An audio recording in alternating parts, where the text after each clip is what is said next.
ओम गणपते नमः। आज अपने सुनेंगे वाल्मीकि रामायण अयोध्या कांड का आगे का सर्ग। भगवान श्री राम के आशीर्वाद पाने के लिए इस सर्ग को पूरे ध्यान पूर्वक एकाग्रचित्त होकर पूरा सुने। बोलिए गणेश भगवान की जय हो। बोलिए सियावर रामचंद्र भगवान की जय हो। हनुमान जी महाराज की जय हो। श्री राम दरबार की जय हो। राजा दशरथ का अंतिम संस्कार संपन्न हुआ। भरत ने अपने पिता की आत्मा की शांति के लिए यथाशक्ति दान पुण्य और तर्पण किया। तीसरे दिन जब सभी विधियां पूर्ण हुई तब भरत ने निर्णय लिया अब वे अपने बड़े भाई श्री राम के पास वन में जाएंगे और उन्हें अयोध्या वापस लाएंगे। जब यह समाचार शत्रुघ्न को मिला तो वे अत्यंत दुख और रोष में भर उठे। उन्होंने भरत से कहा, भैया यह क्या न्याय है कि धर्म रक्षक श्री राम जैसे महान पुरुष को एक स्त्री के कहने पर वनवास भेज दिया गया और हमारे लक्ष्मण भैया ने भी कुछ नहीं किया।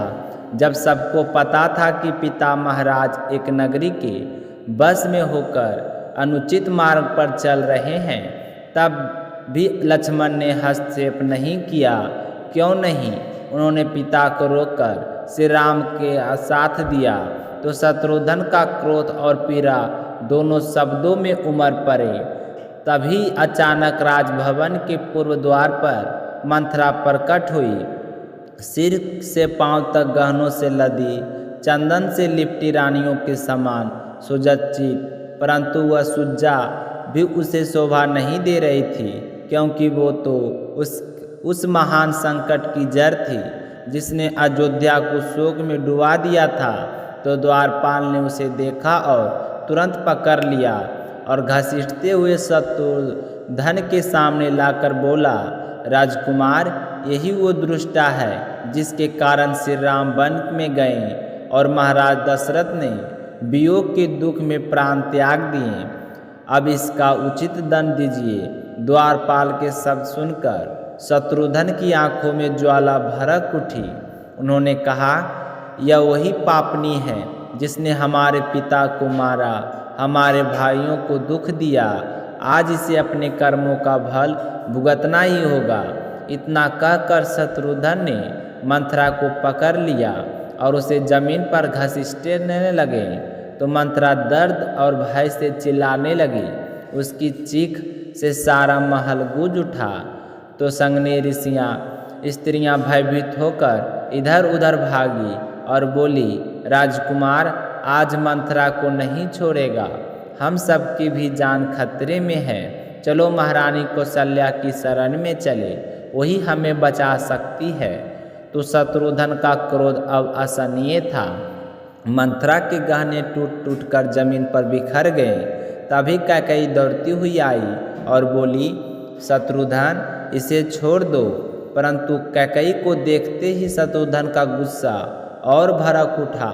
उन्होंने कैकेयी को तीखे शब्दों में धिक्कारा, हे निर्दयी रानी, तुम्हारे कारण हमारा घर उजड़ गया, पिता मरे, श्री राम बन गए और अयोध्या शोक में भर गई। तुमने क्या पाया इस कृत्य से? तो कैकेयी शत्रुघ्न की कठोर वाणी सुनकर काँप उठी। वह भय से थरथराती हुई भरत के पास आई। भरत ने शत्रुघ्न को रोकते हुए कहा, भैया क्रोध शांत करो।